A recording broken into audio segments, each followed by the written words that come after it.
Hey, what's up, you guys? Welcome back to another Master of Garden video with me, MjrBloodFox, except this time things are a little different. This is a video guide for new players and maybe just some players that are confused about some things, and hopefully I can clear that up for you guys. These are some tips and advice that should help you along your account's journey, and yeah, let's just go ahead and get right into it. So the first thing, as soon as possible, you want to start working on your shadow base. So let's go in here real quick. So here you can get resources and materials over periods of time. And although it's in small increments, in the long run, it does add up. So it's still really helpful. And basically, you start by recruiting members, making your dormitory bigger. But as you level these up, you also have to level up your hub. And yeah, you keep doing this and building it up, and your resources will get better and better. But in order to get these higher level, your hub has to be a higher level. So each time these go up in level, your hub has to go up in level also, or else you're not going to be able to upgrade these any further. Alright, our next stop is the shop. And no, I'm not trying to get you to spend real money, I promise, but there is something in the shop that you can claim every single day. Mine isn't here because I've already claimed it, but it is free. And it'll give you a little bit of phantasm gems along with some other things, but always be sure to claim that when you log in. And while we're here in the shop, let's take a look at the items tab. And to obtain the currency for these respectively, you have to do Bushin Festival Battle Royale, Sanctuary, Armageddon, Dark Knight Duels, and the player currency comes from having your account level capped. So instead of getting extra meaningless experience, the experience is converted into this currency. But you probably won't hit this for a while, so better to focus on these and obtain shards that you have units of. This is a good way to build them up quickly instead of using this currency to obtain shards. You want to try and save this up as much as possible. So if you're ever in a bind, you need to use it for like a limited unit, for example, then you can use this currency and live a stress-free life. So our next tip takes us over into the quest tab, and if you're able to log in every day or just whatever time you can dedicate to the game, be sure to always do this, is come over into the quest tab, click on material quests, click on monster hunt, and as a new player you'll only have monster hunt level 1, but as you continue to do them, you'll unlock monster hunt level 7 eventually. So you'll come in here, and you can only do this twice a day, and the same applies to bandit hunt, which we'll talk about here in a second. But you essentially, after you initially beat it, you click the plus sign to 2, skip, and it'll give you an option to jump over to bandit hunt, and you'll click that just because it's faster. But I have to manually go out and into bandit hunt, and bandit hunt is essentially the same thing, but for your currency, your main currency, to level up your units, craft and enhance gear. And monster hunt, the resource is for leveling up your units, and it's just nice to have a reserve of both of these things. So be sure to do them every single day if you can, or just whenever you can. So while we're in the quest tab, let's go ahead and jump into main quest, and let's go to chapter 3, because I believe this is the first time you will have an elemental requirement to defeat your opponent. So your first requirement is blue. So what my advice would be is to look at what blue elemental units you have and work on those. Do not start leveling units randomly. As a matter of fact, you should start with blue since it will be your first elemental requirement. And then you want to do it corresponding to whatever the main quest elemental weakness is. So if the next one is fire, that's when you want to start building your fire or red units. And if you do this, it'll be the most efficient way to level and build your units. It's never good in the beginning to just build the units that you want to build. Of course, you are free to do whatever you'd like, but if you want to be efficient, I think that this would help you out a lot in the long run, save you a lot of time and trouble. You know, you don't want to run into the situation of like, oh man, I really need to like level my green units, but I don't have currency, or I don't have enough gear, or you know, you don't want to run into that kind of situation. You want to always try and be ready. That way you don't stall the progression of your account. Now, before we get into Bushin Festival, this next tip sort of goes hand in hand with questing or just grinding for gear. But when you click on this plus symbol next to your stamina, there will be these sandwiches, and as you level your account, the cap for how many Tuna King sandwiches you can get a day will increase.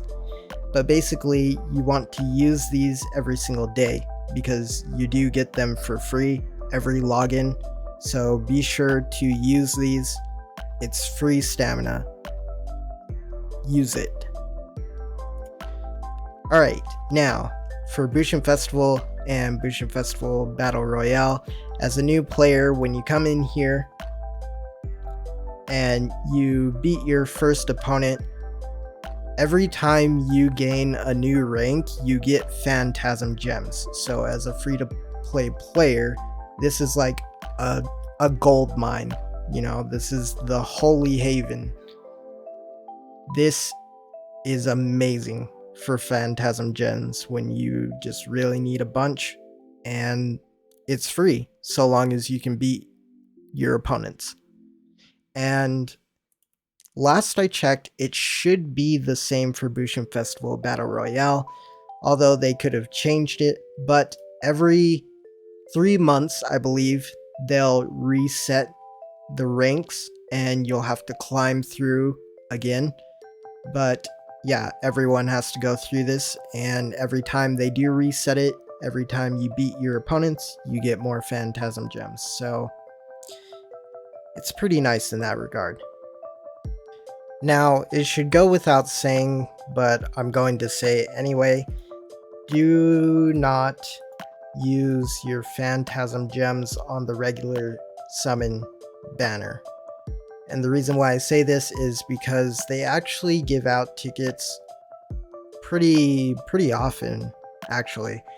And my advice would be to save up 200 of them.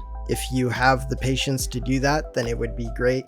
And the reason why I say 200 is because you need 200 pity to get a guaranteed SS unit summon ticket. And who knows, while you're doing the 200 tickets on the regular summon banner, you might get some new units. But I also do understand if you don't have the patience to do that, but if you do, then that would be great. But yeah, don't actually use your Phantasm Gems on this banner. I would say that this is an absolute last resort if you have to summon on this with your actual gems.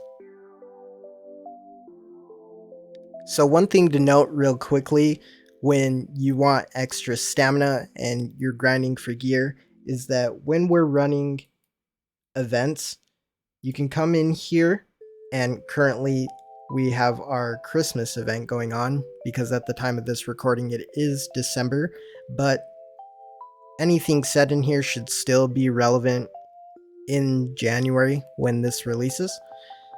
But when you come into an event tab every day, there will be a free 100 stamina that you can claim. So if you've already finished all the quests in the event, then you can use the stamina to grind for gear for units you need or want to build, depending on the circumstances of your account. That'll be up to you. But just know that it is a resource available to you every day when you log in. Free 100 stamina, that's quite a bit. Be sure to use it. So, this may or may not be obvious to some players, but I'm going to go ahead and go over it anyway. So if there's a unit that you really want to build, or a unit that you want to min-max as much as possible, you can build your relationship with said unit, and all you have to do is click on them, and you just do this option here where it's one-on-one time, and you just basically talk to them, and it'll increase this meter over here, and you just level it up. And as you level it up, you will get new scenes for the lobby, and there's actually a reward list where you gain certain things. But the reason why this is so important is because you can actually get some stats here and hidden technique level ups, good stuff that you may want to have on your unit. It may not be a lot, but it's still something. And who knows, this little stat boost may be the edge that you need over an opponent in Bushin Festival. You never know. Now, there are two final tips or advice that I would like to go over, and a lot of people don't seem to really know this. But if we come over here into the character tab, click on characters, and let's just click on a random. So if we look at the specs of a unit, and in this example, Shadow in the Sun Alpha, a lot of people don't really understand position, but the way that I've come to understand it, and through my testing, how it works is basically the lower their position number is, the more in front of your team composition they will be, and the higher the number is, the further back in the team composition they'll be. I also did make a video on this, so maybe I'll link this in the top right here if you would like to check that out. I am a bit on one in that video. It's a bit comical, so bear with me, but that is what position is. But another thing that people seem to miss, and I don't think the game does a very good job at explaining it, but if you scroll all the way down here, when new characters that you are unable to obtain or just don't want to use the Phantasm gems on, if they are sent to the regular summon banner, you can actually unlock these characters by getting their shards. So, for example, John Smith, Sid Kageno, if you get 135 shards, then you can unlock him for free. Now, how you get the shard, you can click on it, and you can either go to the shop, but his shards will only show up in the shop if you own him, unless they add it in the items tab like they did for Lambda and the red version of Rose. But until that happens, you likely won't see his shards in the shop unless you own him. But you can farm the shards through the Shadow Chronicles hard quests, and I haven't done this quest yet, but that is how you farm for the shards. So for example, if you wanted Elizabeth, click on the shard and there's the quest. So it is a little time consuming, it's not going to be something instant, but if you really want a unit, or it's just one of your favorite characters from the anime, this is a good way to get them for free without using tickets on the regular summon banner or what have you.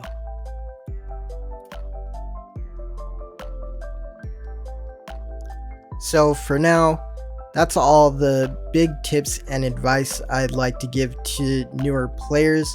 If you have any questions, be sure to leave them down in the comment section down below, and I'm pretty sure I'll be able to get around to answering them, as I am pretty active on my YouTube channel, as I pretty much do content creation as a career, or at least I'm trying to make it a career. So if you liked the video, be sure to drop me a like, please. And thanks so much for watching. I hope that you new players found this helpful, and I hope you can enjoy the Eminence and Shadow Master of Garden as much as I do. I love this gacha game. And yeah, I hope to see you around, and I hope you stick around. But be sure to like and subscribe for more Master of Garden content, as well as gaming content in general. And yeah, I hope you guys have a great day, and I'll see you in the next vid. But till then, toodaloo!